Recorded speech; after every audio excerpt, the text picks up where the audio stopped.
Ya. Perfecto. Está funcionando perfecto, colega.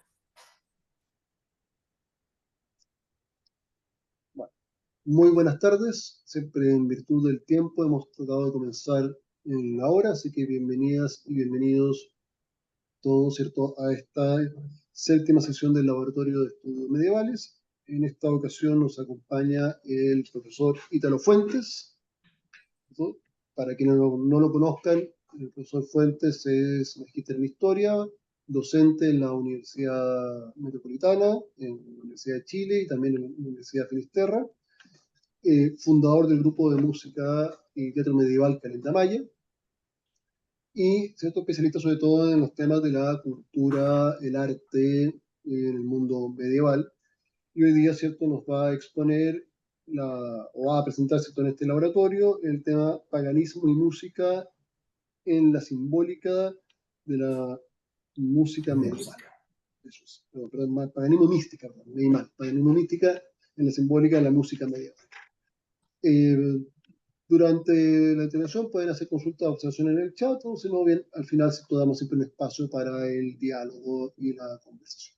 Así que, sin quitarle más tiempo, Ítalo, por favor, todo tuyo. Muchas gracias, Raimundo. Muchas gracias, Luis Vicente, Obed, Ezequiel, Nico y Mirza, que ahí la acabo de ver. Sí, yo creo que voy a tratar de exponer en 45 minutos para que queden unos 15 minutos para preguntas, dudas, ¿no es cierto? Comentarios, críticas, todo eso que existe, ¿no es cierto? Y que forma parte también de un encuentro. Em, Primera cosa importante, yo diría, ¿no es cierto? Estas sesiones se tratan de un laboratorio que también le podríamos llamar taller, ¿no es cierto? Entonces, en donde uno muestra desde un punto de vista del haciendo, ¿no es cierto? En esa conjugación, nuestros estudios, nuestras investigaciones, nuestras experiencias, ¿no? Y entonces yo tengo que hablar en primera instancia brevemente, pero me interesa mucho esa dimensión, ¿no es cierto? De desde qué lugar voy a hablar ahora, ¿no es cierto? Porque a veces uno escribe un artículo, a veces en otras ocasiones uno escribe un ensayo abierto, en otros momentos un Fondesit, ¿no es cierto? Desde una investigación de Fondesit, algo voy a referir en el pasado de eso, en otros casos de un Fondart, ¿no es cierto? Que también uno puede investigar dentro de un Fondart cuando uno hace una obra, ¿no es cierto? Y se investiga. Entonces, en primer lugar, decir desde dónde voy a hablar hoy día. Voy a hablar, ¿no es cierto?, desde una comunidad que es equivalente a nuestra comunidad de estudio acá, que se levanta desde un oficio que yo lo llamaría, ¿no es cierto?, un oficio de artesanía, un oficio, ¿no es cierto?, que se eleva desde una cofradía, que al mismo tiempo intenta, hipotéticamente, como la mayor parte de las cosas, ¿no es cierto?, intenta establecer una interpretación sobre algo, pero sobre todo en este caso se trata de una investigación sobre una práctica, ¿no? Uno puede elaborar, ¿no es cierto?, investigaciones, pero también uno puede elaborar obras desde una práctica que le exige interpretar. Entonces voy a hablar desde mi experiencia en Calenda Maya, que es donde nace mi vínculo, ¿no es cierto?, con el tema musical, en la interpretación de la Edad Media, por supuesto, ¿no? Y una segunda dimensión también que voy a incorporar en esta primera parte, ¿no es cierto?, es decir que esa Edad Media, aunque parezca obvio, hay que decirlo, ¿no es cierto?, esa Edad Media está vista desde un cierto también lugar, ¿no es cierto?, de interpretación que es América, que es este Fondo de América, ¿no es cierto?, este Finisterre, a propósito del nombre de la institución que en este momento, ¿no es cierto?, nos alberga, ¿no?, para nuestros encuentros y la comunidad, ¿no es cierto?, que es una comunidad que vincula distintas instituciones universitarias. Y entonces, en esa perspectiva, decir que también nos vamos a referir a cierta dimensión contemporánea de esa práctica investigativa, porque la iniciamos también desde la primera dimensión de nuestro conjunto. Les digo una cosa, ¿no es cierto? Intentar interpretar la música, sea desde una raíz pagana, que vamos a trabajar fundamentalmente el concepto de lo pagano para el mundo medieval, o desde una raíz, ¿no es cierto?, mística, que no es necesariamente, no incorpora solamente la mística íntima, subjetiva, interna de alguien aislado, sino que también es una mística colectiva, ¿no? Aquí en Chile se practica esa mística colectiva en algunos grupos musicales cercanos que tienen algún vínculo también con el mundo medieval.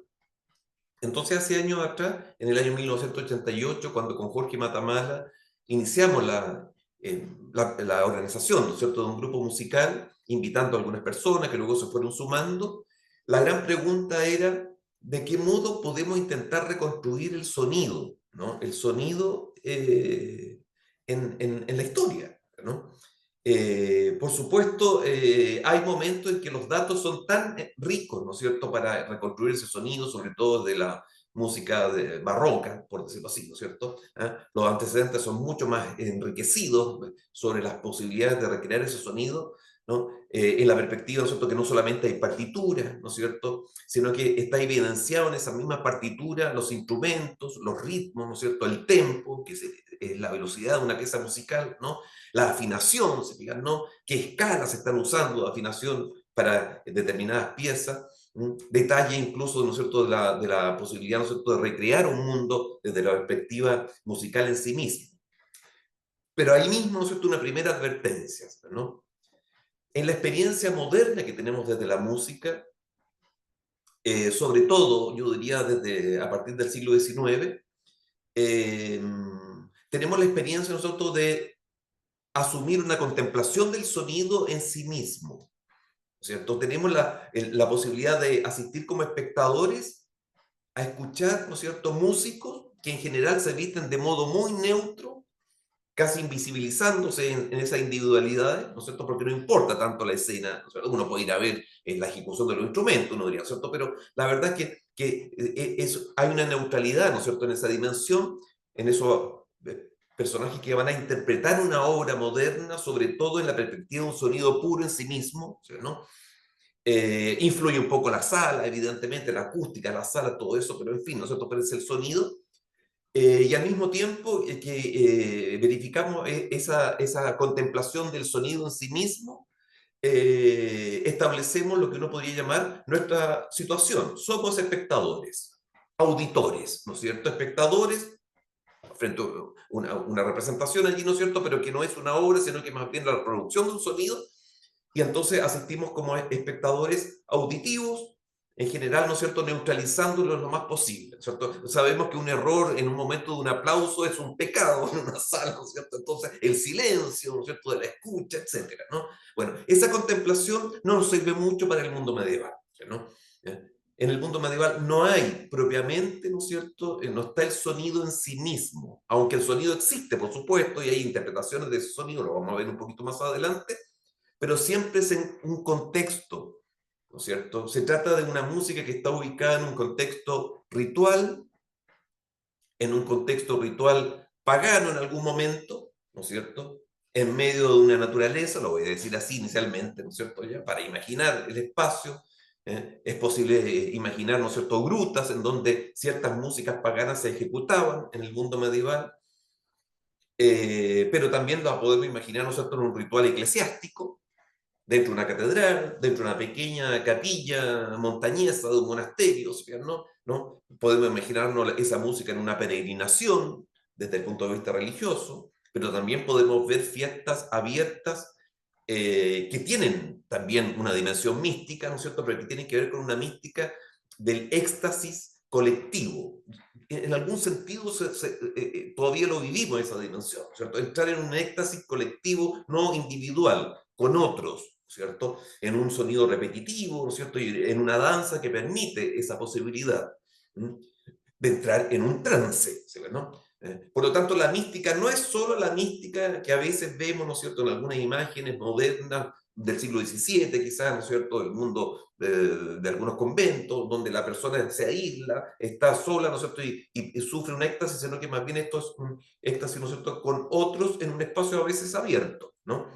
Todas estas cosas son importantes porque tampoco, ¿no es cierto?, en una orquesta contemporánea, contexto, ¿no es cierto?, de una interpretación, en una orquesta contemporánea hay determinados momentos en la música, estoy hablando moderna, ¿no?, en la composición moderna, en donde uno tenga que situar la música en un tiempo, ¿no? uno puede escuchar en cualquier momento esa música y podría escucharla también no solamente ante un escenario, en una cena, ¿no es cierto?, de un grupo orquestal, en silencio, como les digo, ¿no es cierto?, sino que también uno la puede escuchar en su casa. En mi tiempo era en un vinilo, ¿ya? En otro momento en un CD, en una grabación, en la radio, lo que sea, ¿no? En una radio que transmita cierta música que a uno le gusta, ¿no? Entonces, esa, vuelvo a repetir, ¿no es cierto? Pero eso uno lo puede escuchar en cualquier momento, en la noche, en el día, en la mañana, está sin un contexto. En cambio, la mayor parte de la música medieval, toda ella está en un contexto, ¿no? Sobre todo cuando vamos a hablar, ¿no es cierto?, en la primera parte, porque la primera palabra que instalé, ¿no es cierto?, en el título, de la música vinculada a un cierto paganismo, que es muy variado. El paganismo es muy variado, ¿no? Ya. No es una militancia tampoco el paganismo. Hoy día uno lo podría entender, porque hay gente que ocupa la palabra pagano para afirmarse. Pero en el pasado era más bien, la palabra pagano era más bien una palabra equivalente a la palabra bárbaro. Es decir, nombramos a un otro y adjudicamos a ese otro una serie de o prejuicios o de creencias, de estereotipos o de conocimientos reales que podemos tener de ese otro, ¿no? Bueno, también la barbarie nosotros es hablar de un otro, pero ese otro nunca se va a reconocer como bárbaro. Un pagano difícilmente se va a reconocer como pagano, salvo que la palabra en un momento ingrese en un lenguaje filosófico donde se pueda hablar de ese paganismo. Hay un paganismo hoy día, también un neopaganismo le llaman en el mundo contemporáneo. Pero entonces aquí hay una palabra bien importante, ¿no? Esa palabra pagano, que sería equivalente, ¿no es cierto?, a la palabra griega etnos, ¿no?, que significa equivalente a gentiles, cuando uno los ve, ¿no es cierto?, en los textos de San Pablo, ¿no? La palabra gentil en griego, ¿no es cierto?, sería etnos, ¿no? Los otros, ¿no es cierto?, culturales, que están en torno a una tradición judaica, en el caso de San Pablo, ¿no es cierto?, el apóstol que no estuvo en contacto directo, ¿no es cierto?, con Jesús, pero por lo menos es el de los más importantes que escribe sobre este tema, ¿no? Predicar a los otros, predicar a esos etnos en griego, ¿no? La palabra pagano es latina, y la palabra pagano, ¿no es cierto?, viene a significar en el mismo mundo latino donde surgió, antes de que los cristianos la ocupen. Entonces nosotros sabemos que hay un uso cristiano del pagano, hay una carga que el cristiano pone en la palabra pagano, que es muy variable, ¿no?, en el tiempo además. Pero la palabra originalmente es latina y los mismos latinos la nombraban. La palabra pagano la ocupan, por ejemplo, hoy día en el mundo latino, cercano a nuestros vecinos argentinos la ocupan, en la raíz de la palabra pagano. Los argentinos a veces cuando están aburridos, ¿cierto?, de sus condiciones históricas inmediatistas, ¿no? Y normalmente sucede eso en nuestro país, ¿no es cierto?, vecino, que lo queremos mucho, pero es muy sensible, ¿no es cierto?, ese país es muy expresivo, el 62% de esa población, ¿no es cierto?, es de origen italiano, algún apellido, digo, ¿no es cierto?, no es que sean directamente italianos todos, ya, pero algún apellido, ¿no? Y entonces son muy expresivos lo que les sucede, al revés de nosotros que somos muy, ¿no es cierto?, introvertidos, ¿no es cierto? Bueno, y entonces, muchas veces el argentino dice, ¿no es cierto?, ¿hasta cuándo? ¿Cierto? Me voy al pago entonces, me voy al pago. El pago en el mundo argentino es el pagus latino romano originario, ¿no?, del mundo antiguo. Pagus es campo, mundo rural, naturaleza. Me voy al pago, me voy a la pampa, ya sería en argentino, una cosa así, ¿no? Bueno, esa palabra, ¿no es cierto?, en un momento en el mismo mundo romano, urbanizado, semi-sofisticado, ya, ¿no es cierto?, en una historia vinculada al surgimiento de una civilización de la escritura, pero al mismo tiempo, ¿no es cierto?, de la arquitectura, en fin, ya, quedó reservada efectivamente dentro del mismo mundo, ¿no es cierto?, romano, para aquellos creencias que cultivaban aún los que podríamos llamar los rustici, ¿no?, los rústicos, los rurales, los campesinos, ¿no? Entonces, había un culto pagano, podría haber dicho un hombre romano urbano, frente a la religión oficial, ¿no es cierto?, o la religión urbana. Entonces, hay un primer camino allí en el mismo mundo romano, de nombrar a ese otro. O sea, siempre hay un otro, ¿no? El que lo nombra no es pagano, por lo tanto el otro es pagano, ¿no? Y el mismo pagano en ese tiempo se lo puede reconocer por otras palabras, ¿no?, pero no con la palabra necesariamente pagano, ¿no?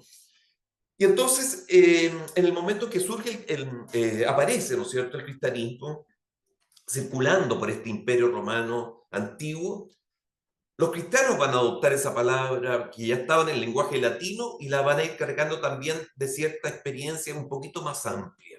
¿no? Yo, como no tenemos tanto tiempo, voy a colocar 5 niveles donde se podría que se podría haber entendido, sobre todo en la antigüedad tardía, fines del siglo III, siglo IV, siglo V, en fin, ¿no? Cuando ya el cristianismo está emergiendo, ¿no es cierto?, como un grupo importante que está adquiriendo poder, está adquiriendo un cierto control cultural, ¿no? Está generando escuelas, se está vinculando con cierta filosofía, con cierta teología, bueno, ese mundo cristiano, ¿no? En un momento, ¿no es cierto?, uno podría decir, ¿qué entiende un cristiano por un pagano? ¿No? Entonces uno diría en forma muy sencilla, ¿no es cierto?, el pagano es todo aquel que no es judío ni cristiano, ¿no? Porque el judío es judío, ¿no es cierto?, el cristiano es cristiano y es descendiente, ¿no es cierto?, emerge de ese mundo judaico, pero están los otros, ¿no? Los otros. En esos otros yo distinguiría 5 niveles, ¿no es cierto?, y esto lo he hecho ya en la dimensión de las clases, ¿no? Había para un cristiano, ¿no es cierto?, un paganismo oficial, o sea, ¿no? Un paganismo político, un paganismo vinculado al ejercicio de un poder, a cierto también ejercicio musical en ese ejercicio del poder, ¿cierto? El uso de trompetas, por ejemplo, o sea, ¿no? Ya, en el foro romano, lo vamos a imaginar así, ¿no? Ya.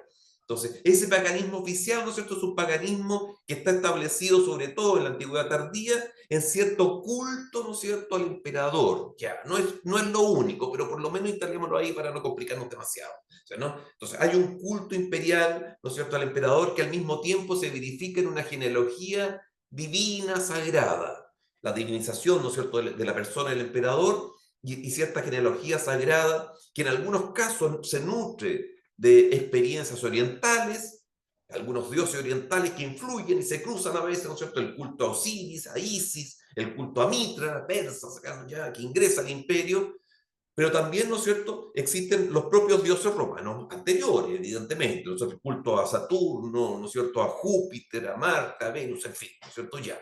Diríamos entonces que hay una primera dimensión que el cristiano va a tener enfrente como personaje que va a ocupar la palabra con más fuerza que cualquier otro, la palabra pagano, el concepto del paganismo, ¿no es cierto?, ya, ese cristianismo oficial.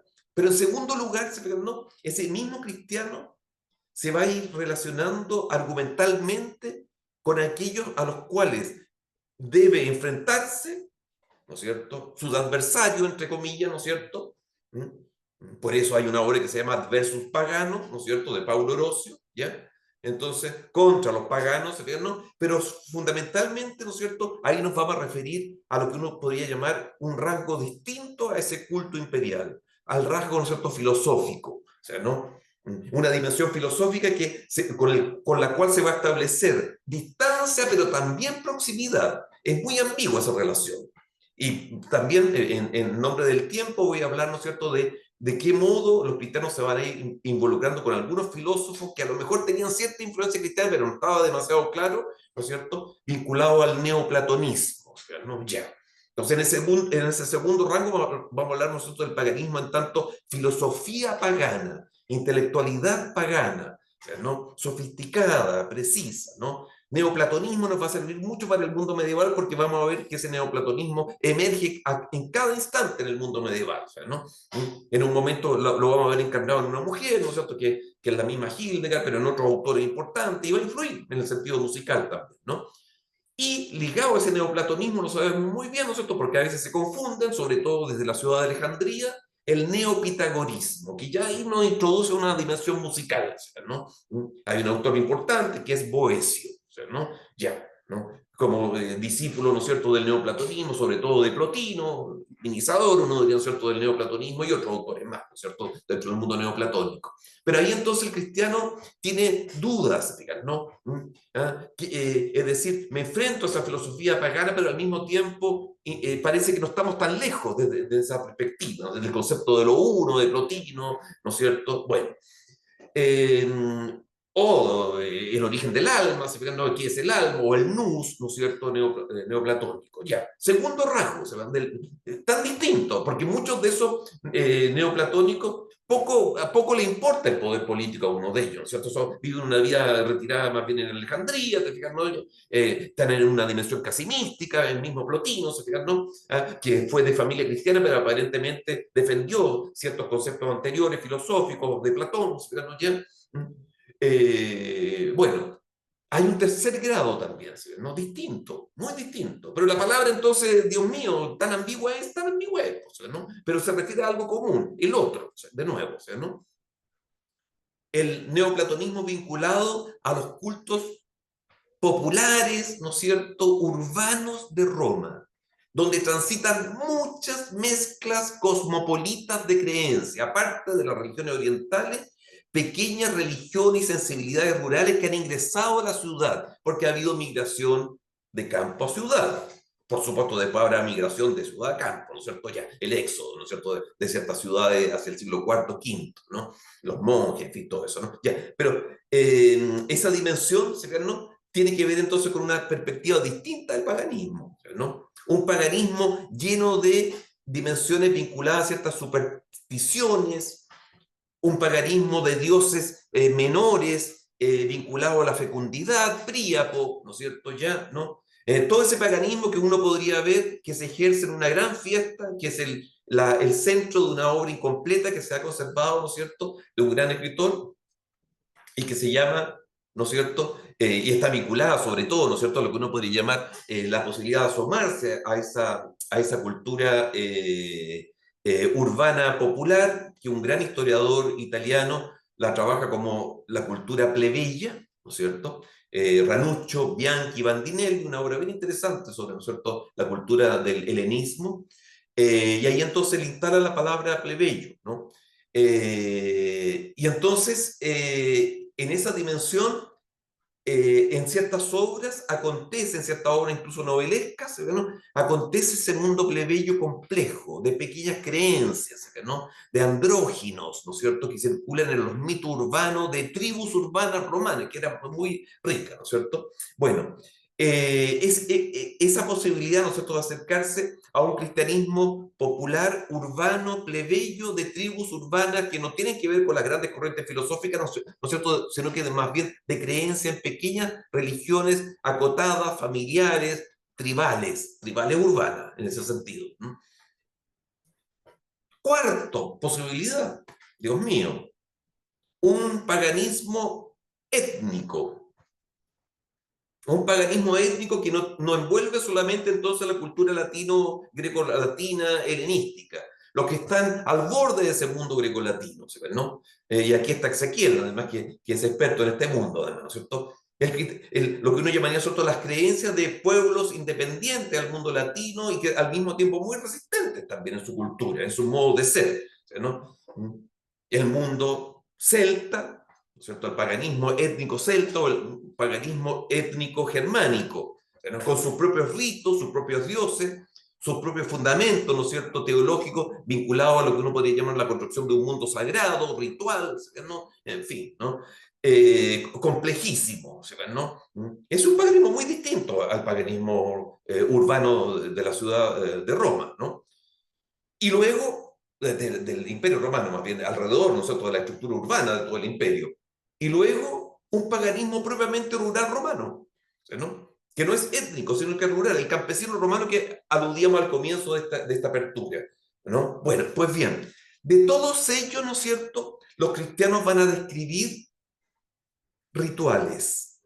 ¿Por qué tengo que decir esto? Porque lamentablemente la mayor parte, ¿no es cierto?, del paganismo más popular y del paganismo más vinculado con el mundo rural, ¿no?, sobre todo en ese paganismo, hay muy pocas fuentes directas, ¿no es cierto?, de la posibilidad de reconstruir una musicalidad, lo mismo que en el étnico, lo mismo, ¿no es cierto?, que en la tradición de los fragmentos que han quedado de cierta notación musical greco-romana. Hay muy pocas piezas que uno puede recrear y son muy hipotéticas, ¿no? ¿Ah? Fragmentos con notación consonántica, vocal a veces, ¿no es cierto?, en la tradición griega, ¿no?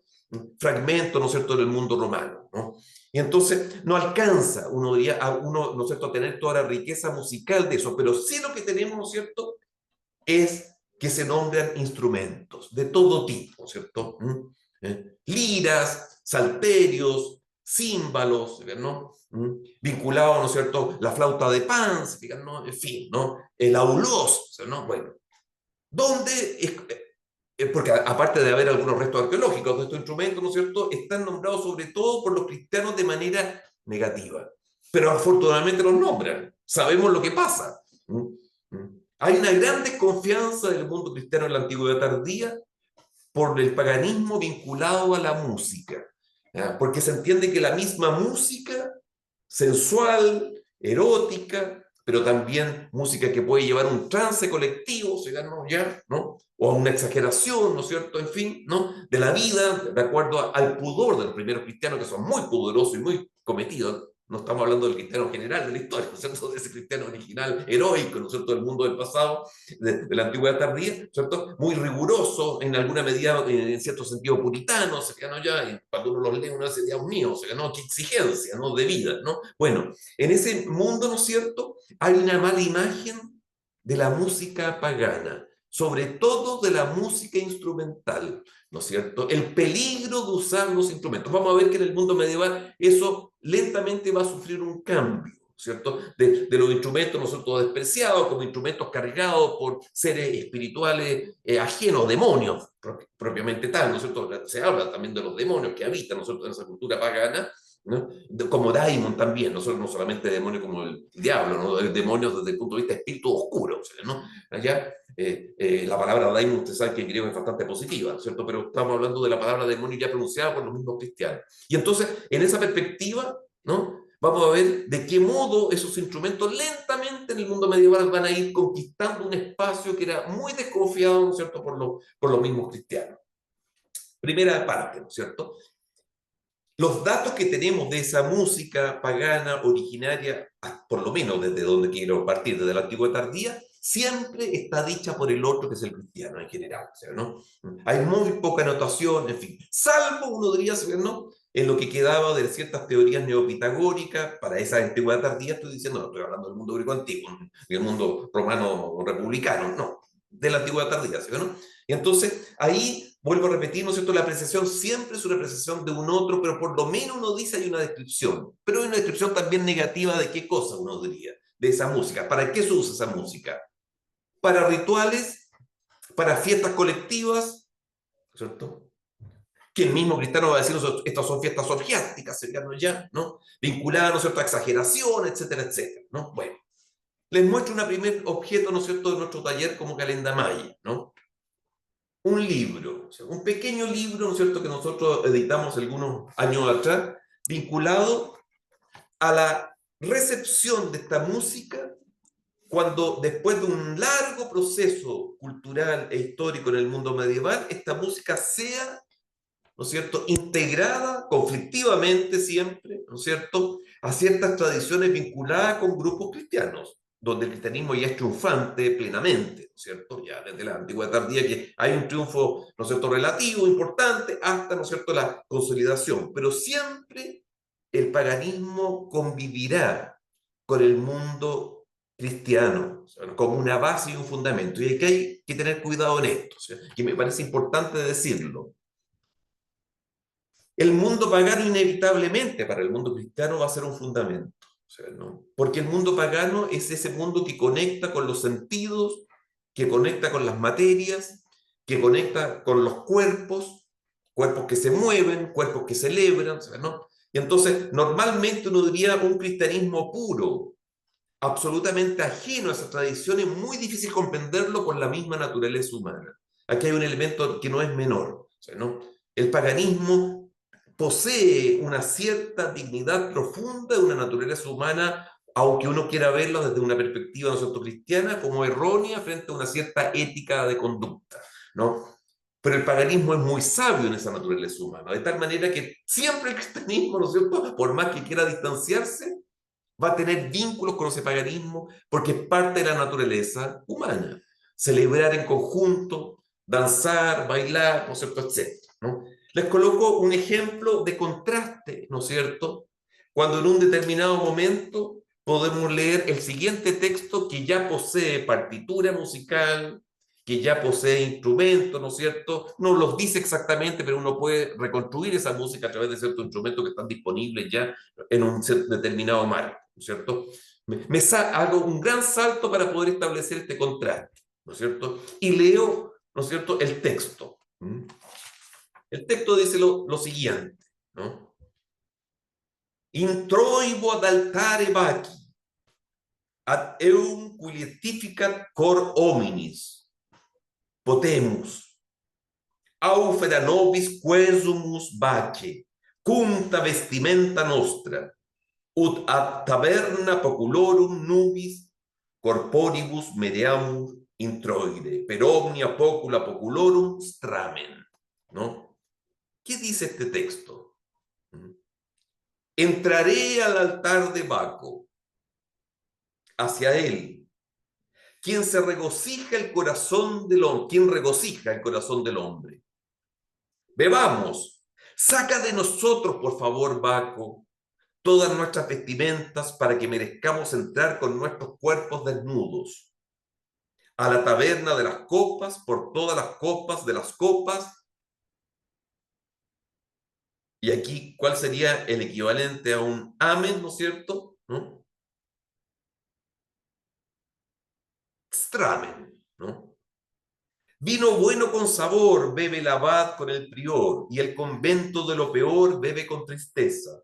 Salve, fértil criatura, que una vid tan pura como segura ha llevado a cada una de las mesas. En tu presencia se yergue en la copa de vino. Feliz el vientre que nutrirás, feliz la lengua que lavarás, también dichosos los labios que tú, oh Baco. Oh, cuán afortunado en el color, oh, cuán placentero eres en la boca. Dulce también es en el sabor, dulce vínculo con la lengua. Suplicamos, aquí abunda, que toda multitud sea fecunda, que no sea con voz amable, sino hagamos retumbar los gozos. La grey devota de los monjes, todo el clero, el mundo entero, beben equitativas porciones y ahora y siempre. Así sea, así sea, así sea, así sea, etc. ¿No es cierto? Amén, amén, amén, amén, amén. En fin, ¿no es cierto? Stramen, dican omnia, ¿no? Ya. Este texto en latín nos reporta y damos un inmenso salto para los siglos XII y XIII. Se trata de personas cristianas, vinculadas, ¿no es cierto?, a un ambiente universitario, sea parisino, sea de Bolonia, sea de algunas ciudades de Germania, ¿no es cierto?, o las universidades, ¿no es cierto?, del norte, de Oxford, en fin, Montpellier, ¿no es cierto?, las primeras universidades, ¿no? Sobre todo, ¿no es cierto?, en esta dimensión. Ese mundo universitario cristiano, sobre todo en los jóvenes, ¿no es cierto?, ha despertado una suerte de renovación de un paganismo urbano. Lo voy a llamar así, tribal. Tribus de estudiantes. En algunos casos, esos estudiantes, algunos monjes que andan buscando un mundo y un horizonte que San Benito los negaba mucho. Giróvagos. Algunos vagabundos, estudiantes que van de un lugar a otro, ¿no? Los clerici vagans, ¿no es cierto? Los clérigos vagabundos, que son estudiantes, porque visten ropa aparentemente clerical, ¿no es cierto?, en la tradición universitaria medieval, ¿no? Y estos personajes, ¿no es cierto?, que en general, para el caso de la Universidad de París, porque se ha estudiado mucho el cartulario de París, el componente de los estudiantes de París, ¿no es cierto?, es una universidad teológica, filosófica, artes liberales, ¿no es cierto?, pero además teología y filosofía fundamentalmente, ¿no? Hay otras que son de medicina, ¿no es cierto?, como la de Montpellier o la de Salerno, en fin, ¿no? Bueno, pero en esa Universidad de París, ¿no es cierto?, sobre todo son estudiantes en general pobres, que viven en pensiones. Y esos estudiantes, ¿no es cierto?, que han llegado, muchos de ellos de la tradición campesina, portan su cultura campesina, que ha cruzado toda la Edad Media, con rituales de todo tipo, que en algún momento voy a describir algunos, ¿cierto? Y llegan a la ciudad, ¿no? Y son recibidos por una iglesia relativamente, como ha sido, ¿no es cierto?, normalmente, con cierta generosidad frente a ciertas personas pobres que pueden recuperarse, ¿no es cierto?, de ciertas tradiciones campesinas en el mundo urbano. Pensiones, ¿no es cierto?, las famosas naciones de los estudiantes en la Universidad de París, ¿no es cierto?, pensionados universitarios, donde también pueden vivir profesores, ¿no es cierto?, tienen derecho a comida, tienen derecho a una cama, ¿no es cierto?, en algunos casos dormitorios más bien comunes, ¿se fijan, no? Y estos personajes van a desarrollar toda una cultura urbana vinculado, ¿no es cierto?, a un despertar de un paganismo que ya no viene solamente de su origen campesino algunos, ¿no es cierto?, o de algunas tribus urbanas, sino que también proviene de la misma biblioteca que están estudiando. Al estudiar, al aprender latín en el nivel universitario, se abren los libros clásicos. Se abre el viejo Ovidio del mundo romano y renace ese Ovidio en la lectura, ¿no es cierto?, del mundo universitario. Pero también se abren poetas menores, ¿no? Me había olvidado decir para el caso del mundo antiguo, que es bien importante para este mundo urbano romano, la obra de Petronio, ¿no es cierto? El Satiricón, ¿no es cierto? Tienen la película también de Fellini, el Satiricón, donde se recrea este mundo urbano romano lleno de tribus urbanas, ¿no es cierto?, de ciertas creencias paganas propiamente del mundo pagano romano. Pero en este otro caso estamos hablando ya de un mundo cristiano ya, en el siglo XII y XIII, ¿no? Estos personajes saben leer, se asume, ¿no es cierto?, como se ha dicho en muchos textos, un renacimiento, ¿no es cierto? El segundo renacimiento del occidente medieval es en el siglo XII, un renacimiento vinculado sobre todo a un humanismo nuevo, ¿no es cierto?, vinculado a una nueva actitud frente al mundo, ¿no? El primer renacimiento estuvo, a propósito que se reían en unos comentarios recientemente, ¿no es cierto?, el primer renacimiento estuvo en el mundo carolingio, por ahí apareció la palabra carolingio hoy día, en WhatsApp, ¿no es cierto?, en la comunidad, muy entretenido el tema, ¿no? Bueno, en Carlomagno también retomó, ¿no es cierto?, un pasado de ciertos autores de copiar libros, ¿no es cierto?, del mundo seleccionado, por supuesto, ¿no es cierto?, del mundo antiguo, pero en el siglo XII nuevamente retorna, ¿no es cierto?, esa dimensión de nuevamente hacer aparecer, ¿no es cierto?, autores que no se habían revisado mucho, vuelve, ¿no es cierto?, un Aristóteles a través del mundo islámico, y entra en algún momento a Occidente, ¿no es cierto?, la traducción de la física, de Aristóteles, en fin, ¿no es cierto?, todos estos autores que están circulando en esa dimensión, pero también tiene la poesía, pues, ¿no es cierto?, los textos, ¿no es cierto?, de los paganos literatos del mundo antiguo, ¿no?, de esa élite de filósofos, pero también élite de escritores, como el mismo Petronio en el Satiricón, ¿no? Y entonces renace una nueva sensibilidad frente a ese mundo pagano. Se trata efectivamente, lo sabrán muchos ya, nosotros que lo conocen, ¿no es cierto?, de un manuscrito, ¿no?, que fue encontrado en el siglo XIX, hacia 1810, por ahí, ¿no? Fue encontrado, ¿no es cierto?, en una biblioteca monástica. Los monjes, hay que agradecer eso. Los monjes guardaron libros, ¿no es cierto?, que no los hacían circular demasiado, pero por lo menos conservaron, tuvieron respeto a una cultura distinta. Eso se agradece mucho, o sea, ¿no? Este tomo, ¿no es cierto?, el famoso Carmina Burana, es decir, Carmen en latín es canción, ¿no? Entonces, las canciones de Boiron, que es el nombre germánico, ¿no es cierto?, de un monasterio en el sur de Alemania, ¿no? Carmina Burana significaría entonces las canciones de Boiron, del monasterio, ¿no? Es un códice, un códice que está ilustrado, lo pueden buscar rápidamente, ¿no es cierto? Y ese códice entonces en un momento se va a traducir, o sea, ¿no? En el siglo XIX ya, ¿cierto?, cuando se está recién editando la Monumenta Germania Histórica también para el siglo XIX, ¿no? Ya, ¿no? Entonces, emerge de ese mundo romántico, no diría, ¿cierto?, en el siglo XIX, la recuperación de un mundo antiguo, pero también de un mundo medieval, vinculado a la búsqueda del concepto de nación en Alemania, a la búsqueda de la creación de un Estado, ¿no es cierto?, pero estamos todavía en la etapa preestatal alemana, la primera parte del romanticismo, y se está buscando entonces el espíritu de la nación, el espíritu de los pueblos, ¿no? Ya, Spiel, Folk, ¿no es cierto?, Folkspiel, ¿no es cierto?, el espíritu del pueblo, que va a dar mucho para los estudios luego, ¿no es cierto?, en América, para el estudio del pueblo nuestro, ¿no?, en fin, ¿no?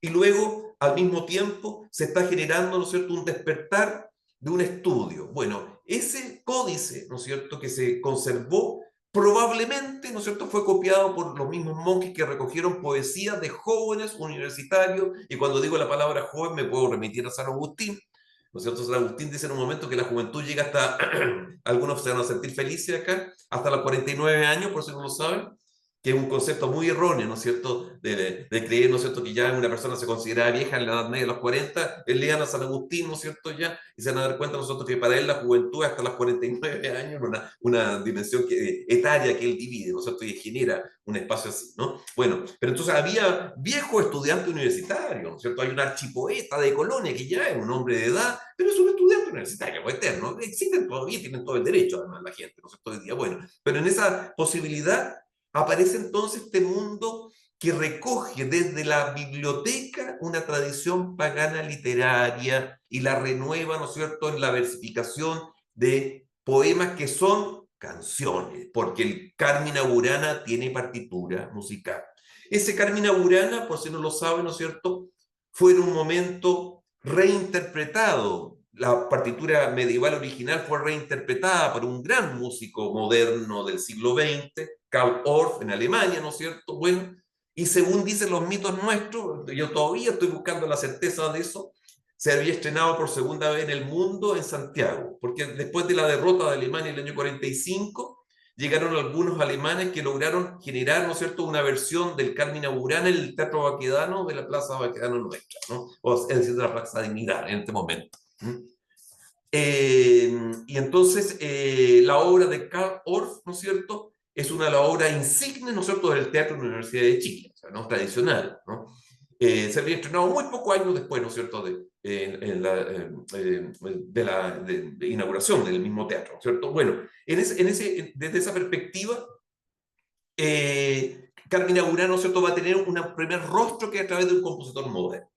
Cuando el Carmina Burana, ¿no es cierto?, se decide tomarlo como tradición pagana medieval, en la perspectiva de una recreación propiamente con instrumentos medievales y siguiendo literalmente la partitura de música que está literalmente, ¿no es cierto?, en la obra del Carmina Burana. Recién en los 60, en los años 60, ¿no? La primera vez que yo escuché una de las obras, ¿no es cierto?, tiene que ver fundamentalmente con la recreación de René Clemensic, ¿no es cierto?, un gran musicólogo que estaba estudiando la música medieval. Recientemente se estaba estudiando la música medieval, ¿no es cierto?, allí, ¿no es cierto?, para recrear sobre todo la música medieval popular del mundo medieval, porque la litúrgica tenía grandes estudios, la tradición del canto gregoriano, ¿no es cierto?, toda la tradición litúrgica cristiana, pero estamos hablando, ¿no es cierto?, de la música popular. Recién aparece allí y va a ser llevada a escena, ¿no es cierto?, en forma equivalente a lo que hizo Karl Orff, porque Karl Orff va a hacer una ópera, ¿no es cierto?, vinculada a los manuscritos del Carmina Burana. Y entonces, ¿qué es esto? O sea, ¿no? ¿Qué es esto? Un elemento central que nos permite instalar otro concepto para el paganismo en contemporaneidad con el mundo cristiano a lo largo de toda la Edad Media. El paganismo va a generar normalmente, ¿no es cierto?, en todas las variantes posibles, paraliturgias, quienes van a instalar fundamentalmente un calendario festivo en la tradición del mundo medieval, un ritmo de vida, uno diría, ¿no es cierto?, es la liturgia cristiana, pero esa liturgia cristiana va a depender del calendario pagano. La mayor parte, ¿no es cierto?, de las fiestas cristianas se ubican en un tiempo estacional, que estaba vinculado a los ciclos paganos del mundo antiguo, ¿no? El solsticio de invierno, el solsticio vinculado, ¿no es cierto?, a la fiesta del Dies Sol Invictus, la celebración del sol, ¿no es cierto?, que no muere, que vuelve a renacer, en el solsticio de invierno europeo, que es nuestro verano, y nosotros estamos totalmente dislocados con las fiestas, ¿no es cierto?, tradicionales, porque vivimos el invierno en verano, el verano en invierno, en fin, todas esas mezclas, ¿no es cierto?, y el otoño en primavera, bueno, ¿no? Entonces, todas esas fiestas, ¿no es cierto?, tradicionales cristianas, van a tener en el mundo popular medieval un contrapunto. El contrapunto es la paraliturgia, ¿no? Se celebra la natividad cristiana en la liturgia extraordinaria, ¿no es cierto?, la misa del gallo, todo lo que uno quiere decir, con ciertos himnos de San Ambrosio desde el comienzo, ¿no es cierto?, ya el himno del gallo es de San Ambrosio, ¿sí o no? Bueno, pero al mismo tiempo se desarrollan paraliturgias. ¿Qué paraliturgias tenemos documentadas? Una extraordinaria que la tenemos, ¿no es cierto?, y que hace un tiempo atrás la publicó también para nosotros la María Eugenia Góngora, que forma parte de nuestra comunidad. ¿Qué fiesta se celebraba paralelamente a la Natividad, ¿no es cierto?, o a la fiesta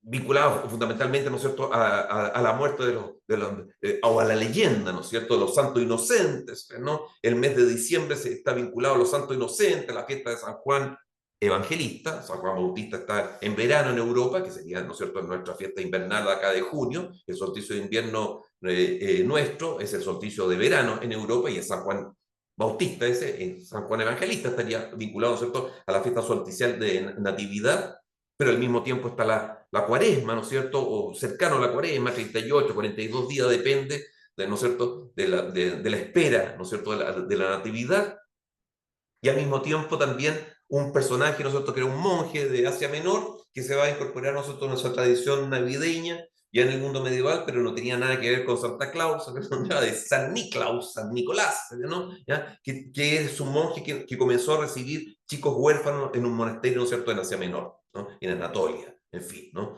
Hacia el siglo III, por ahí, está el San Nicolás original, ¿no? Bueno, monje, ¿no? Bueno, todas esas fiestas van a tener su contrapunto pagano. ¿Cuál es el contrapunto pagano? ¿No? La fiesta de los locos, la fiesta del asno, la fiesta del obispillo en España, ¿no?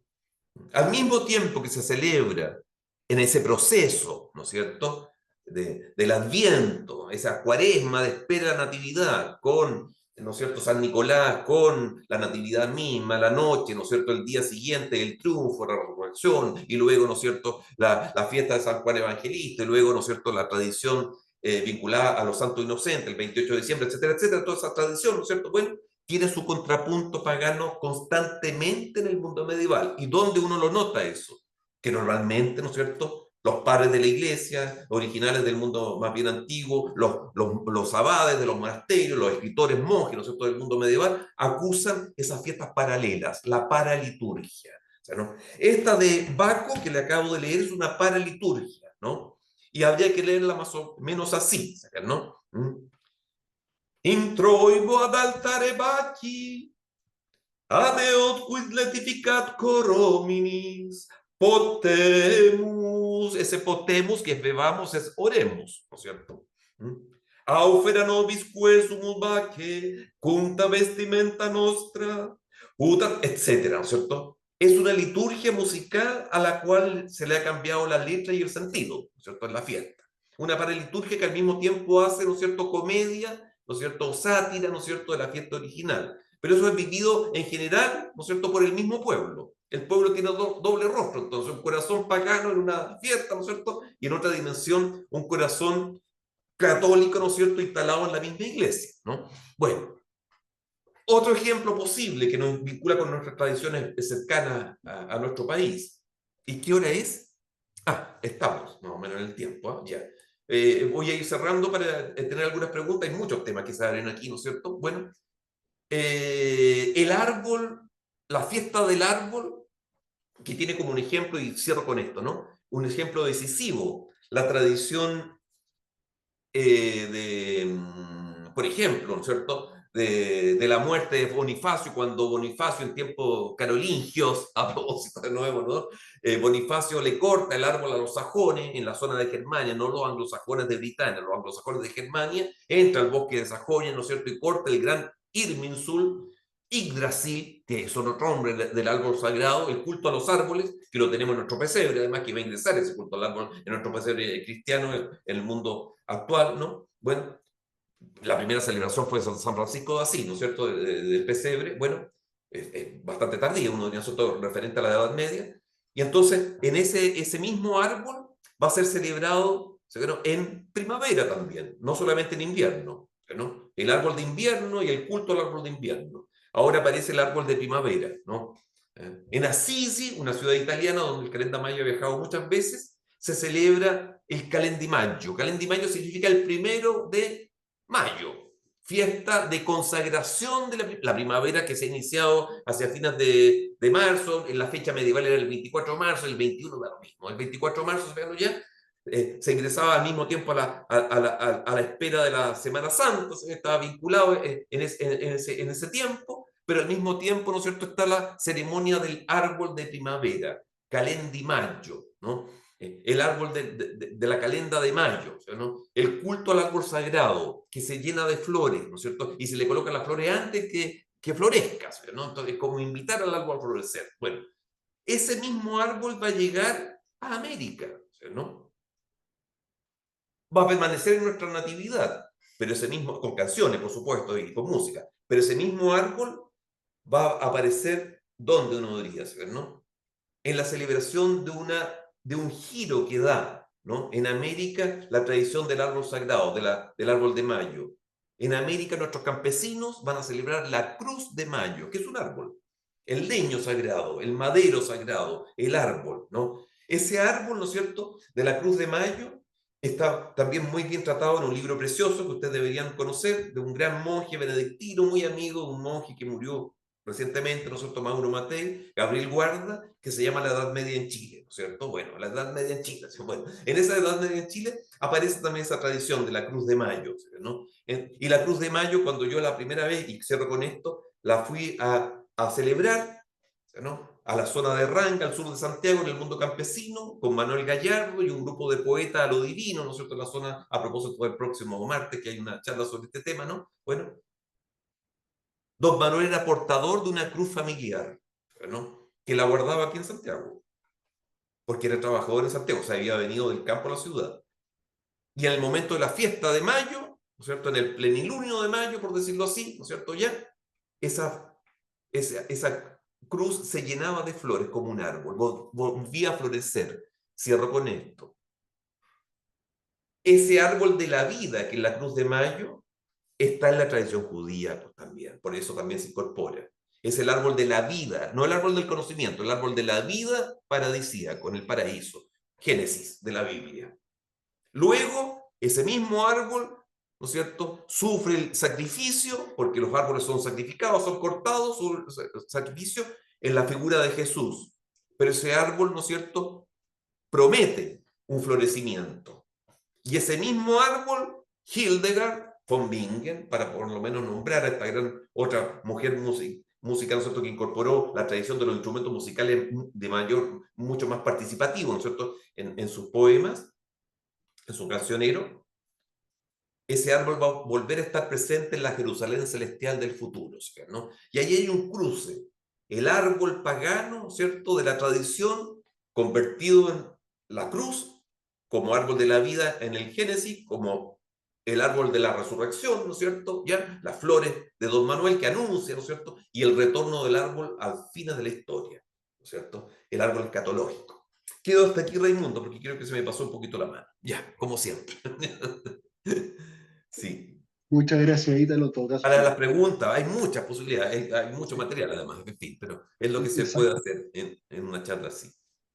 Exactamente, así que muchas gracias, Ítalo, y efectivamente cedemos la palabra a que preguntas, observaciones o comentarios que se quieran hacer ahora, porque esa es la idea del laboratorio.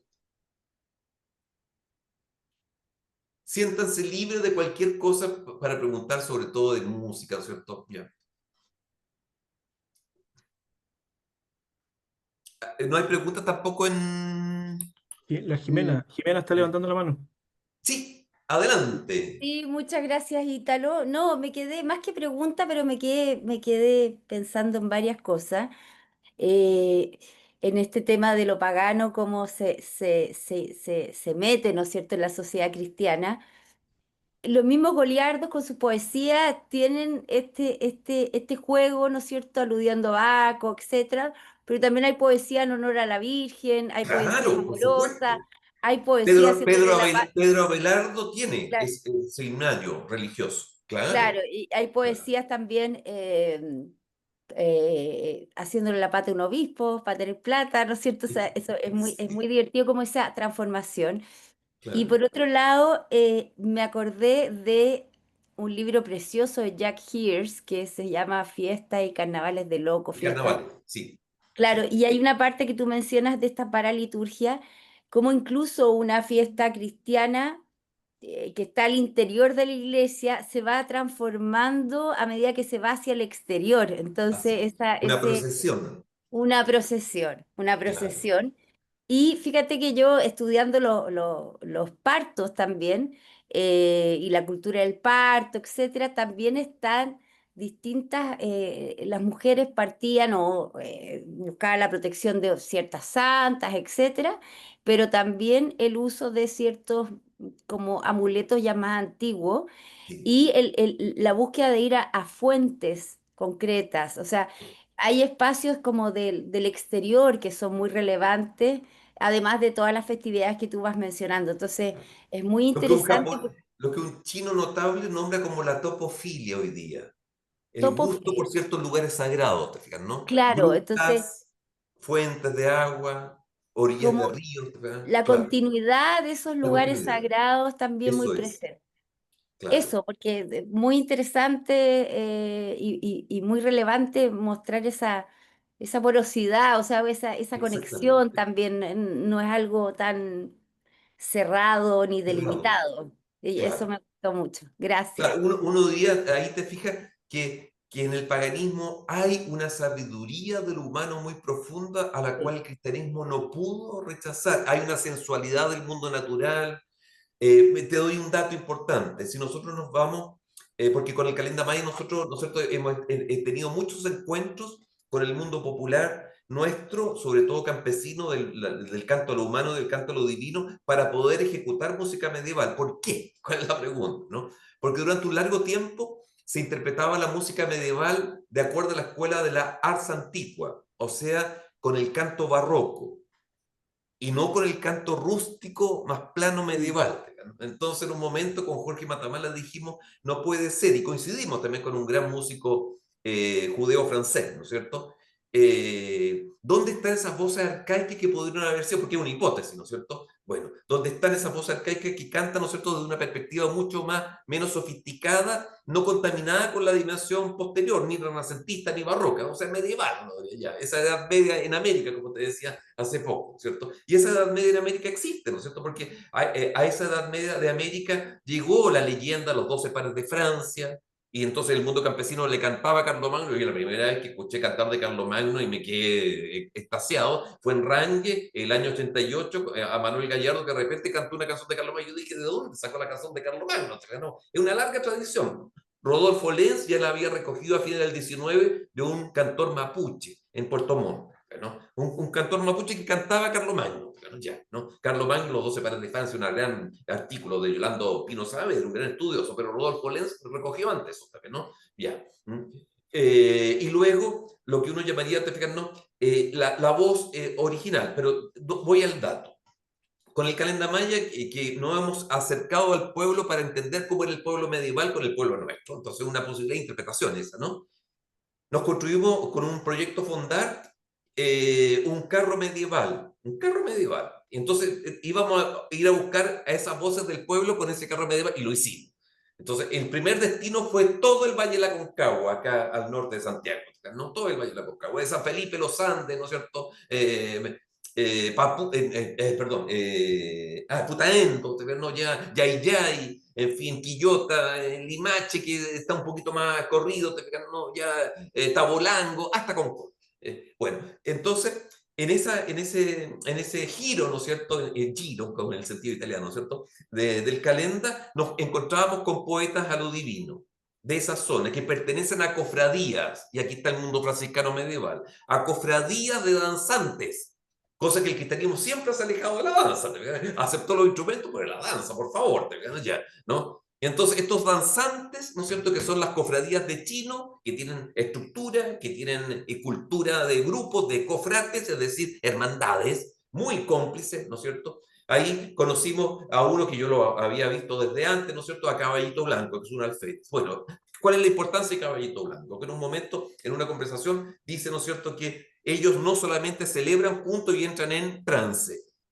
¿Cómo entran en trance? Con la danza y con la flauta, ¿no es cierto?, la pifilca que ellos tocan, que tiene dos tonos, ¿no? Ya, ¿no? Entonces, es un ritmo constante, repetitivo, ¿no? Pero al mismo tiempo, ¿no?, hay un ejercicio de hiperoxigenación, ¿no? Y entonces hay un trance místico colectivo al cual ellos ingresan. Hay un gran estudioso antropólogo nuestro que trabaja en el precolombino, que es Claudio Mercado, que él mismo ya se ha introducido en nuestro grupo, y ya es un grupo, es uno más, ¿no es cierto?, una cofradía de chinos, y nos da cuenta de toda la experiencia, ¿no es cierto?, mística colectiva de ellos. Bueno, esa fiesta, ¿no es cierto?, de los chinos celebra a la madre, ¿no?, que originalmente podría ser la Pachamama original, ¿no es cierto?, pero ahora es María, y entonces viene el saludo a María. A una fiesta de esa yo fui con Mauro Matei, monje benedictino, y quedé sorprendidísimo, ¿no? Hasta tal punto, ¿no es cierto?, que en un momento encontró efectivamente el valor de esa fiesta profunda, ¿no es cierto?, que la fiesta campesina nuestra de orígenes medievales, vuelvo a repetir, esa tradición medieval que ellos la viven. Las voces son voces rústicas, ¿no? No es un canto sofisticado. Entonces ahí encontramos nosotros las voces. Pero fíjate que paralelamente, ¿no es cierto? Un poquito antes quizás, ¿no es cierto? Pero paralelamente, década del 80, ¿no? Un gran músico judeo-francés, ¿no es cierto? Marcel Pérez, hebreo, ¿no es cierto? Con S, Pérez, ¿no? Marcel Pérez, no con Z, con S. Para poder ejecutar la música medieval, en los mismos 80, se fue a Sardeña, en Italia. Cerdeña en castellano, Sardeña, el canto sardo. Y entonces se inspiró en los cantantes sardos arcaicos de Italia. Está lleno de una cultura popular profunda Italia, de cantantes arcaicos, sobre todo en el mundo isleño, y tomó esas voces y les puso los cantos actuales. Entonces, a veces la reproducción y la interpretación, ¿no es cierto?, se tiene que hacer también desde la perspectiva de lo que nos va quedando como posibilidades para hacer una interpretación más cercana a una realidad. Entonces, verificar esa misma, una voz barroca en ese canto sería un poquito raro, ¿no? Aunque el barroco estaba instalado, ¿no? En la América colonial, pero el mundo campesino no estaba tan vinculado a esa tradición, ¿no? Entonces, ahí hay un camino interesante de lo que uno llamaría una suerte de, entre comillas, de una antropología, ¿no es cierto?, del estudio musical para la Edad Media, con los cantos arcaicos que aún sobreviven en esta América nuestra, que lo hizo durar hasta de forma muy tardía. Incluso instrumentos medievales como el rabel chilote se mantiene igual como se construía en la Edad Media en Chile. El guitarrón no sabemos mucho, ya. Pero entonces hay instrumentos arcaicos que todavía se ocupan en América y que en Europa se dejaron algunos de ocupar, ¿no? Eso. ¿Alguna otra pregunta? Ahí está Ezequiel con la mano levantada, pero antes Sí. en el chat hay una duda de Marcela que Sí. la voy a leer yo porque como que no la puede leer ella. Dice, bueno, me viene la duda, ¿existe alguna relación con los conceptos e ideas del árbol en el mundo clásico? Claro, o sea, el culto al árbol es un culto neolítico, ¿no? Hay muchas tradiciones de la celebración arbórea, no solamente en el Mediterráneo, sino que también en Asia, ¿no? Vinculado muchas veces al chamanismo.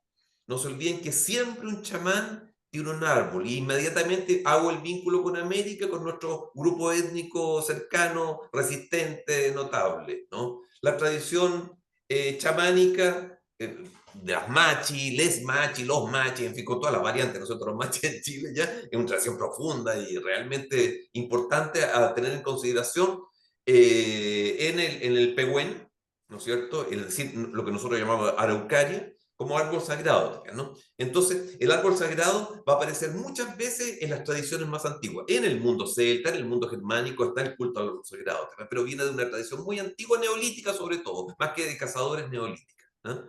La tradición. Porque el caso del chamanismo neolítico, es decir, paleolítico o mesolítico, arte cavernario, es más bien el culto animalístico, ¿no? Aún no el árbol, ¿no? Es decir, por ejemplo, el ciervo, una de las primeras representaciones humanas del hombre como género, ¿no es cierto? Es un chamán cubierto por una piel de ciervo y la cornamenta en la cueva de Troisfrères, ¿no es cierto?, en Francia, ¿no? En cambio, la mujer es anterior, ¿no es cierto? Las famosas Venus estatopigias, ¿no? Las Venus del 40.000, 50.000. En cambio, este otro es del 18.000, creo, ¿no es cierto? El de Troisfrères. El posterior, la representación masculina es más tardía que la femenina. Eso significa que hubo un culto matriarcal original en la humanidad, ¿no? La Venus de Willendorf, que alguna vez la busqué desesperadamente en Viena, en el Museo de Viena, ¿no es cierto? ¿Ya? Y no la encontraba en ninguna parte, porque yo siempre la vi en libro y me la imaginaba grande, así más o menos, no tan grande así, ¿no? ¿Ya? Ahí está el tamaño más o menos, ¿cierto? ¿Ya? Y de repente un guardia, ni siquiera un guía de turismo, le pregunto en un pésimo alemán, pero ya, y me dice, ya, y me lleva a la sala. Y entonces estaba en una gran caja de vidrio que era más o menos de este porte, ¿no? Unos 15 centímetros, una cosa así. Era un colgante antiguo, porque efectivamente los nómades no iban a llevar una tremenda imagen, pero también era un pequeño colgante, la famosa Venus de Willendorf, que más o menos está fechada en el 50.000, una cosa así, ¿no? Ya, 40.000 y tanto. Bueno. Pero vuelvo a repetir, el árbol viene desde mucho antes, el culto, ¿no? Pero es neolítico, ¿no? Es del mundo más bien vinculado, ¿cierto?, a los bosques más estables, ¿no es cierto? Y no del periodo de las glaciaciones, ¿no? En cambio, lo anterior es lo animalístico, que en la Edad Media sigue vigente, el culto animalístico. Sí. Ezequiel tiene la mano levantada. Ezequiel, muy bien. que sabe muy bien de los cultos arbóreos. Pero va, como que se cayó. Ezequiel, abre el micrófono. Ahí Ahí sí, está, ahora sí. muy Maestro bien. querido, sí, pues por supuesto, hay algo ahí que se conserva en la toponimia Claro. irlandesa antigua. Hay un famoso monasterio, o sea, hay una palabra todavía en irlandés medieval que es vile. Vile es un árbol sagrado y ese es el Mire. origen del nombre de un importante monasterio que es Magvile, en inglés Movila. Claro. Y también hay algunos relatos ahí relacionados con árboles sagrados. Pero yo tengo una pregunta peleadora, Sí, maestro muy querido, bien. que, que, Encantado, que, encantado. que, que, que tiene que ver con los conceptos, porque siento que de repente, como nos hemos comprado no- no- nos hemos comprado una cierta definición de lo cristiano como un discurso fundamentalmente magisterial Ah, sí, de potente influencia monástica, es decir, estos claro. goliardos que son cristianos profesos, ¿verdad? Y Sí, estos rústicos que a lo largo de la Edad Media y en América se sienten cristianos cristianísimos, que sí, son piadosos devotos del Arcángel Miguel, de la Virgen Santa, de San claro. Juan, de San Francisco, etcétera, son cristianos, ¿no? Son Sí, cristianos en claro. toda regla. Y de Sí. repente siento que en este decir eh, como el paganismo, como en paralelo al cristianismo, No, no es de repente, paralelo, no, claro. Tienes toda la razón. de repente nos cegamos a que existe a lo largo de la historia, ciertamente con menos amplificación, Claro. pero muy real, una corriente cristiana que es mundana, ¿no? Mundana. Que es Son los secular. mismos cristianos los que hacen las fiestas. Por eso te decía que en la Claro, que paraliturgia, por los mismos que supuesto, van a la liturgia asisten a la paraliturgia. Tienen la doble dimensión, te digan, ¿no? Claro, por, por claro. supuesto que en el fondo no sé, de repente uno le da como, le confiere la vocería del cristianismo a las voces amargas y amarguísimas de, Sí, de los ultrones de todos los claro. Los tiempos, doctrinarios, los de los doctrinarios. por supuesto, de los que no Claro, conceden nada. sí. Y Sí, lo que existe, tú tienes toda la razón. Hay un antes posiblemente cristianismo. también más progresista. Mm, Sí, mm, claro, por supuesto. Sí, sí, sí. Pero mm, también hay un cristianismo que los mismos mm, cristianos doctrinarios, digámoslo así, moralistas, ¿no es cierto? Bueno, que son los que escriben, mm, además, te fijas, ¿no? Dan cuenta de todo claro. ese Y que después lo mundo canonizan. de los Mm, diáconos o subdiáconos que viven otra vida. ujú, Entonces, y ellos claro. sienten que ahí hay un peligro tremendo, porque en esos subdiáconos y diáconos está precisamente el Ujú. mestizaje cultural, claro. Por supuesto Claro, que sí, por supuesto, pero creo que hay que tener ojo con esa cuestión de decir como el cristianismo decía y en cambio existía esta otra cosa que decía.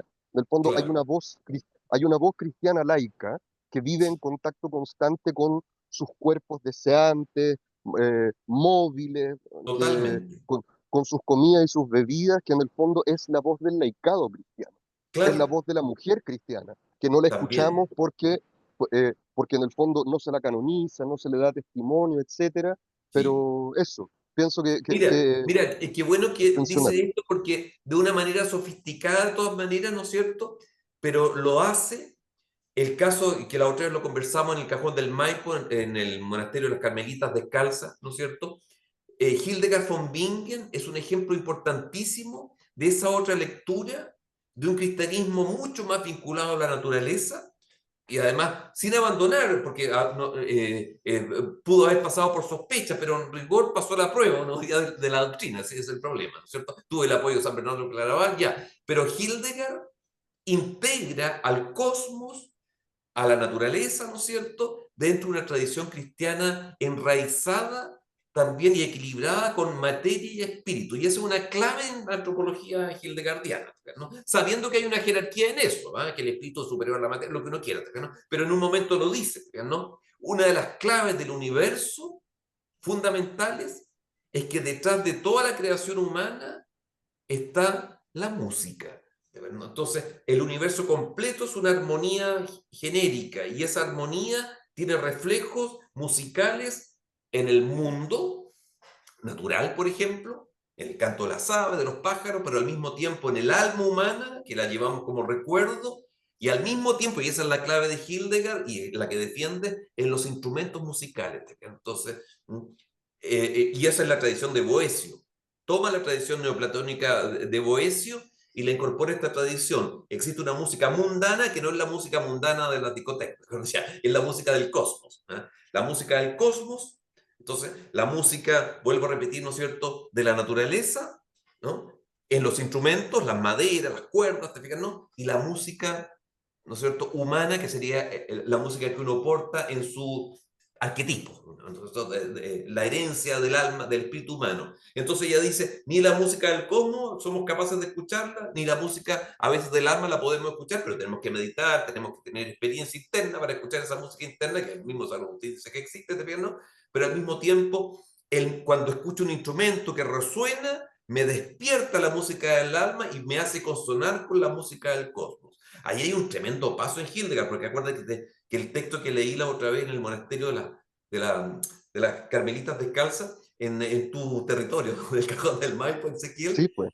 ella también coloca la música en la historia. Entonces es una audacia femenina notable. La historia tiene música, porque hay 5 épocas y cada época tiene un tono musical. Ya eso es una locura, ya, ¿no es cierto?, vibrante, de lo que uno llamaría una escritura de una historiografía femenina, ¿no? Hay música en la vida de uno, hay vibraciones, ¿no?, que en la escritura masculina, por lo menos en la historiografía medieval, nadie lo dice, ¿no? Hay algo en el tratado de música, ¿no es cierto?, de San Agustín, ¿no? Pero no llega a lo que va a llegar Hildegard. Y entonces ahí tienes toda la razón, porque también vamos a llegar al espacio de las Veguinas, ¿no? Y con el tema musical y con la mística también como una salida de la tradición meramente normativa y doctrinaria. Hay 2 lugares, ¿no es cierto?, de escape aquí, uno diría abierto y muy plural, abierto, ¿no es cierto? El paganismo reinterpretado, por decirlo así, ¿no es cierto?, o el paganismo salvaje que se ha conservado en muchos ritos, a lo largo de toda la Edad Media existió paganismo, ya, y que luego es resignificado con algún signo cristiano que lo justifique, punto, o es paralelo, o se mezcla el árbol y la cruz, como decíamos recién, o la tradición mística que siempre se le escapa a los grandes personajes. Hay un teólogo notable, ¿no es cierto?, del siglo XIII, ¿no?, que dice, hay algunas muliérculas, unas mujercillas que creen que por haber soñado una noche con Dios, creen podernos corregirnos a nosotros, a los teólogos, a los del conocimiento libresco, doctrinario, y eso no lo pueden soportar, ¿no es cierto? Que la experiencia íntima de alguien eso supere a todo el estudio de los doctores, ¿no? Hasta hoy día podría llegar ese tema, a nuestra cultura de doctores también Por actual, ¿no? supuesto. Es un tema no menor, no menor, sí. Y bueno, y lo que nosotros, la otra vez te lo mostraba, lo que publicamos nosotros en la Universidad de Chile hace bastantes años atrás, ¿no?, es este cancionero de Hildegard, von Bingen, ¿no?, en la editorial Trota de España, donde la más importante traductora fue María Isabel Frisfield de la Chile, la gran profesora María Eugenia Góngora, María José Ortúzar, ¿no?, una antropóloga que ahora está en Alemania, no sé si volvió, la María José, y Beatriz, que se nos fue de este mundo, ¿no es cierto?, Beatriz Meli, y el profesor, ¿no es cierto?, que en un momento logramos sacar el cancionero de Hildegard aquí. Lamentablemente viene sin las partituras, pero el Calenda Maya ha interpretado varias piezas porque están las partituras musicales de todo el cancionero de Hildegard, con 73 piezas, ¿no? Joyas, ¿eh? Joyas. Sí. ¿Alguna otra pregunta? Una pregunta, consulta. Ahí en el chat está apareciendo. Hay una pregunta ahí de Nicolicet, dice, ¿qué hay respecto al tipo de información que se promulga a través de las canciones? ¿Se enfocan en alabanzas, en los cultos de los diversos dioses? Claro, hay muchas canciones, mira, hay muchas canciones que lamentablemente no tienen la partitura, primera cosa. O sea, en general nosotros el mundo pagano popular, desde el punto de vista de la cultura popular campesina, reproducen a veces y duran porque reproducen ciertas estructuras melódicas, monásticas, y en otros casos, ¿no es cierto?, antiguas canciones que no quedaron anotadas, no quedaron registradas y que luego se reconstruyen mucho más adelante, ¿no? Hacia el siglo XVII, por ejemplo, ¿no? Los estudios inicialmente folclóricos, siglo XIX, ¿no es cierto? Bueno, ya, se intenta reconstruir. Pero hay himnos que suponen música, porque son cantos, pero son himnos sin partitura, lamentablemente, ¿no? Entonces uno tiene que intentar adivinarlo. Hay un gran himno a la madre tierra como diosa, que es Erche, ¿no? Entonces, esa música pagana lamentablemente no tiene el registro de las partituras que tenía el canto cristiano monástico, litúrgico, episcopal, como uno quiera, ¿no? Entonces, el tema es la fuente. Tenemos instrumentos, te fijas, no musicales, y para poder tratar de reconstruirlo hay que buscarlo o en la iconografía o en restos arqueológicos. Entonces, en un momento, Calenda tuvo que viajar a Bruselas, al Gran Museo de los Instrumentos Musicales de Bruselas, a buscar plantillas, ¿te fijas? ¿No? de instrumentos musicales europeos en el estudio medieval ahí en Bélgica, para traer esas plantillas a Chile y pedirle a algunos luthiers que construyeran el instrumento que nosotros queríamos. Y lo han hecho bastante bien. Charles Needham en Quilpué, Joaquín Taulis, ¿no es cierto?, acá en Chile. El Tata Barona de nuestro conjunto aprendió a hacer instrumentos de lutería, ¿no? Pero en otro momento, cuando no es posible, hay que comprarlo allá.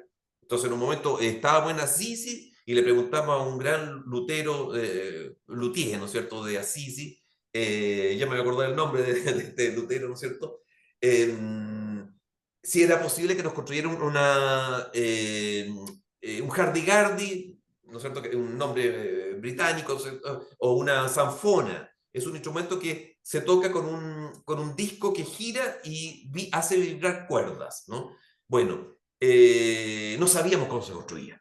Y entonces fuimos allá y el Vincenzo Cipriani, es el luthier de Assisi, nos llevó a su taller y nos volvimos locos. Que tenía las plantillas de los instrumentos medievales, rigurosísimo, un maestro. Como en Italia la artesanía es mucho más importante que la universidad, los artesanos. Ya. Bueno, y entonces, con toda la finura de él, en 6 meses nos dijo va a estar en Chile y en 6 meses exacto llegó a Chile, lo habíamos pagado previamente, cumplió exacto, no sé, bueno, lo tenemos. Y hay otro que es un órgano portativo, que no había nadie que lo construyera en Chile, ¿no es cierto? Con los tubos de plomo y estaño, en fin, estructura, y lo compramos desarmado. Y llegó desarmado a Chile, nosotros pensamos que lo iba a armar, imposible. Se lo llevamos al luthier de Quilpué, Charles Needham, que hizo los instrumentos de algunos del Grupo Congreso y otros grupos, ¿no es cierto?, de asa antigua de Valparaíso, y él nos armó ese órgano precioso, ¿no? Pero eso lo tuvimos que comprar en Inglaterra. Y entonces la organología, ¿no es cierto?, nos permite en un momento intentar reproducir esa música que no tiene tanto registro. El registro recién de una música pagana es hacia los siglos XII y XIII, ¿no? Hay muy poco registro de la música étnica, medieval. Están los cantos, están los versos, pero hay que intentar imaginarlo prácticamente, ¿no? Sí. Ezequiel tiene levantada nuevamente la mano. Sí, perdón, una cuestión que se me ocurrió. Hay toda una tradición, ¿cierto?, respecto de los instrumentos en cuanto estos figuran. ¿Se me escucha? Sí, muy Sí, bien, muy Sí, bien. ya. Digo que existe toda una tradición teológica incluso, ¿verdad? Sí, Alegórica, que es un estudio de alegórica, los instrumentos que se nombran fundamentalmente en los salmos, ¿no? claro. Donde está el arpa de tantas cuerdas, donde De está siete la cuerdas, claro. flauta, la Claro. flauta, los Los símbolos. címbalos, Sí, sí. de hecho, En los salmos de David, en, claro. me acuerdo, hay un texto de los míos, Sí, mi molino yo le echo harta agua, disculpen. Hay un texto del siglo noveno que es una interpretación alegórica. El salterio es el nombre de un instrumento musical, los claro, símbolos que representan las cuerdas, etcétera. así Entonces, es. de alguna manera hay una valoración figurativa de estos instrumentos que se nombran, pero al Sí, mismo tiempo una abominación por sus realidades físicas, ¿verdad? claro. Mira, Quería preguntarte en particular por el tema del arpa, ¿sí? Porque sí, la iconografía, ¿verdad?, es el atributo iconográfico del rey David, siempre así es. así es. en la- Pero también tiene que ver con y por lo Irlanda, menos, el arco de y Irlanda. por lo menos Sí, sí, sí, efectivamente hay algo de eso, pero no se sabe mucho que viene primero el huevo o la gallina, ¿no? Es sí, como, ese es el problema. es es porque es el instrumento de David que se establece así tan importante, porque al mismo tiempo en la iconografía los instrumentos Sí, de viento se relacionan mire, con el diablo. de David yo he visto dos imágenes que se repiten, o con arpa o con campanas, ¿no? Y entonces, las dos imágenes Sí, son muy repetidas, ahora, ¿no? Sí, ahora típicamente el de las campanas es Yuval, ¿no? sí, Más que David, el sí. padre de la música, Sí, descendiente de claro, ese Caín. es el padre de la música en el mundo hebreo, Mm, exactamente. Po. Claro, claro. claro.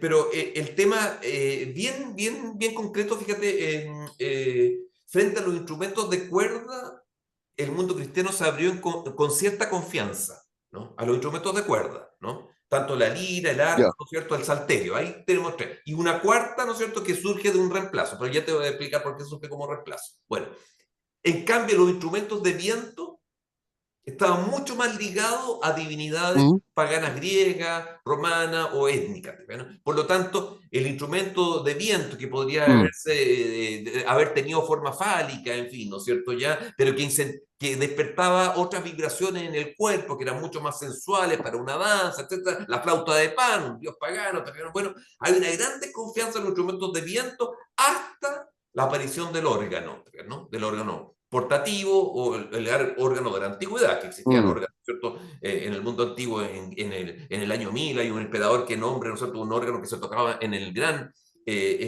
anfiteatro de Constantinopla, ¿no? Entonces, tremendo, que era, empujaba la presión del aire, era con agua, el hidraulos se llama. Ya, entonces, pero vuelvo a repetir, ¿no es cierto? Pero uno puede claramente deslindar los instrumentos de percusión, címbalos, tambores, te fijas, no, y instrumentos de viento como desconfiable. En cambio, se salvan mucho los instrumentos de cuerda porque parece ser más armónico para el sentimiento cristiano en esa orilla más, menos sensual en incorporar el cuerpo mismo en la fiesta. Ese es el tema, ¿no? Y Es más, entonces es más racional. hay una doble lectura, ¿no? Claramente.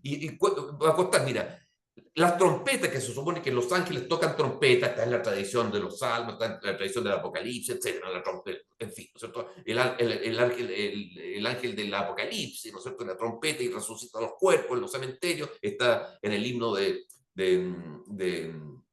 ay, ¿cómo se llama? De Rábano Mauro, me parece. Bueno, pero ahí el tema fundamental, ¿no es cierto?, es que tocar en un monasterio femenino, por ejemplo, ¿no?, trompetas con la boca parecía no ajustado por todo el tema vinculado a un cierto pudor, ya, ¿no?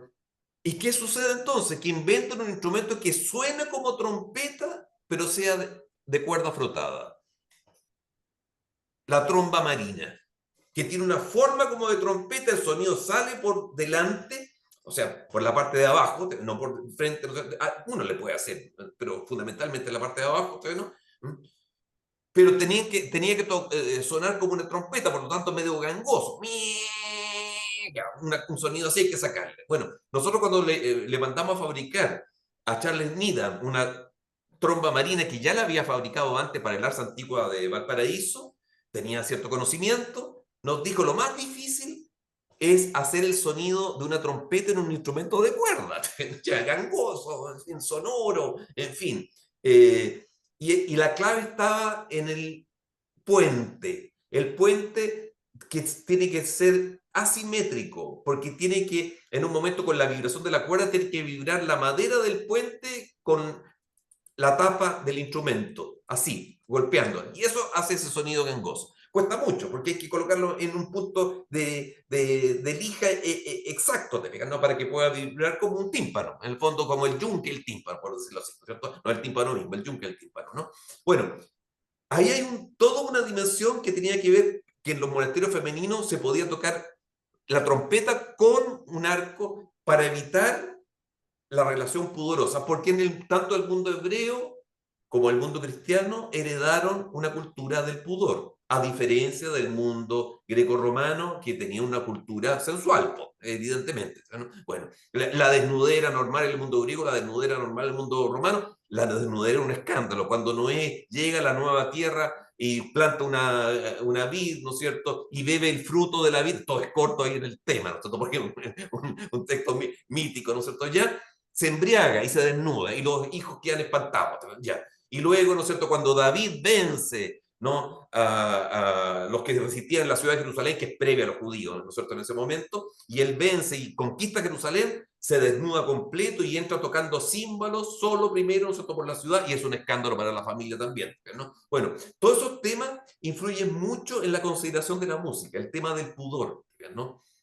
O lo orgiástico abierto, ¿no?, o el pudor de la retención, el control frente a ese mundo. Eso está dentro de la música, del conflicto de la música pano-cristiana también en la Edad Media, que despierta los instrumentos. Los instrumentos despiertan entonces deseos oscuros, ¿no? Y hay otros que despiertan virtudes celestiales. Un tema, ¿no es cierto?, de lo que uno llamaría, ¿no es cierto?, el carácter o los caracteres, ¿no es cierto?, los instrumentos desde la perspectiva, ¿no es cierto?, de una ética, de una moral. La música también entonces se moraliza, ¿no? Eso es un gran tema, gran tema. Raimundo. Bien, no sé si hay alguna otra duda, comentario que se quieran hacer. ¿No? Parecer, ¿no? Bien, bueno, sin duda alguna el tema es Es muy sumamente largo, sí. interesante. Da para mucho, así que imagino que siempre se podrá profundizar. Eh, para ir cerrando, y bueno, nuevamente agradecerle al profesor Ítalo por estas palabras que a mí por lo menos me dejaron pensando en tantas cosas, pero prefiero no alargarnos en virtud del tiempo. Dos avisos, ¿cierto? Para la gente de que aprovecho que el profesor lo mencionó, el día martes 4, el próximo martes a las 16 horas en el Museo San Francisco. Bello tema. Claro, ahí va a estar, de hecho, el profesor hablando de las tradiciones campesinas en Chile. No sé qué estamos moviendo ahí, pero... Ah, ya, me faltó. Pero claro, va a estar hablando de eso, las tradiciones campesinas en Chile, ¿cierto? Es una conferencia abierta, así que aprovecho de saber que quiera profundizar sobre estos mismos temas de la Cruz de Mayo y otras cosas, Sí, el día martes 4 a las 16 horas. eso Y es. también aprovecho también de avisar que nos queda una sesión más del laboratorio, de esta primera versión del Laboratorio de Estudios Medievales que organizaba la Comunidad de Estudios Medievales, ¿cierto? Que sería el día 26 de noviembre, ¿cierto? Con la profesora Ana Luisa Hendel, que nos va a exponer sobre la danza macabra y la peste negra, ¿cierto? Que sería Bello su tema. último laboratorio. También un bello tema que también se vincula en parte con lo que estaba hablando ahora Ítalo. Claro, claro, se vincula totalmente. Así que quedan ambas invitaciones hechas. Agradecerle nuevamente a todas y todos la asistencia y especialmente al profesor Fuentes por sus palabras y sobre De todo por nada, su encantado. respeto al tiempo, que siempre hay que agradecerlo muchísimo. Sí. Así que muchas gracias a todos. Hasta pronto. Gracias a todos también, ¿eh? Muchas gracias por su asistencia y participación. Gracias, gracias, Que Ítalo. estén bien. De Muchas nada. gracias. Esté muy bien. Gracias. Chao.